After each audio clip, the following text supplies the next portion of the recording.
ভাগে কুরবানি দেওয়া যাবে না এ কথাও যেমন সঠিক নয়, তেমনি একটি পশুই কুরবানি দিতে হবে এ কথাও সঠিক নয়।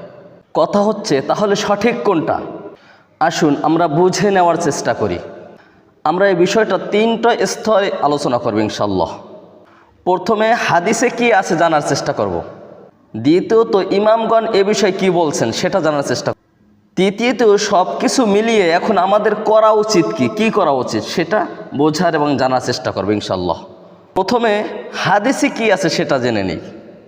তিরমিজি শরীফের হাদিস নম্বর 905, হজরত আবদুল্লাহ ইবনে আব্বাস রাদিয়াল্লাহু তাআলা আনহু বলেন, আমরা রাসূল সাল্লাল্লাহু আলাইহি সাল্লামের সাথে সফরে ছিলাম।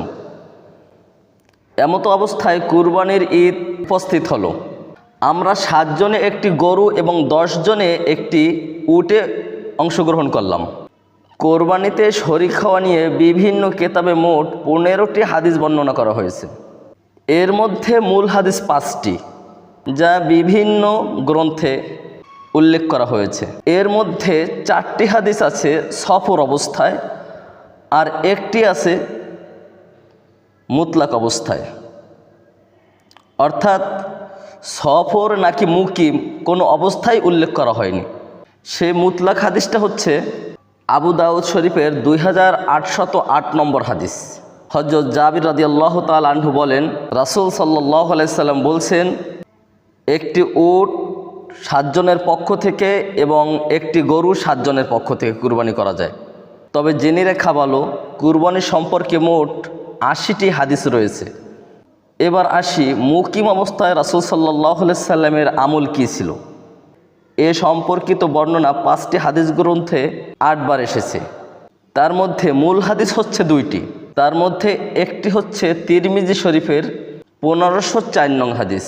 হযরত আয়েশা রাদিয়াল্লাহু তাআলা আনহা বলেন, রাসূল সাল্লাল্লাহু আলাইহি ওয়াসাল্লাম নিজে ও তার পরিবারের পক্ষ থেকে একটি দুম্বা কুরবানি করতেন। এবার আসি ইমামগণের মতামত। ইমামগণ এ সম্পর্কে কি বলেন। প্রথমেই ইমাম আবু হানিফা রহমতুল্লাহ আলাইহির মত দেখি। ইমাম আবু হানিফা রহমতুল্লাহ আলাইহি বলেন, একটি গরুতে 7 জন শরীক হতে পারবে, তবে সবার নিয়াত কুরবানি হতে হবে। এর মধ্যে কেউ আকিকা, কেউ নজর বা অন্য কোনো উদ্দেশ্য থাকলে সকলের কুরবানি বাতিল হয়ে যাবে এবং পরিবারের অন্যান্য সদস্যদের আলাদা আলাদা করে কুরবানি দিতে হবে। ইমাম শাফি রহমতুল্লাহ আলাইহির মতে একটি গরুতে 7 জন অংশগ্রহণ করতে পারবে, তাতে কোনো সমস্যা নেই। যদি কারো নিয়ত সমস্যা থাকে, শুধুমাত্র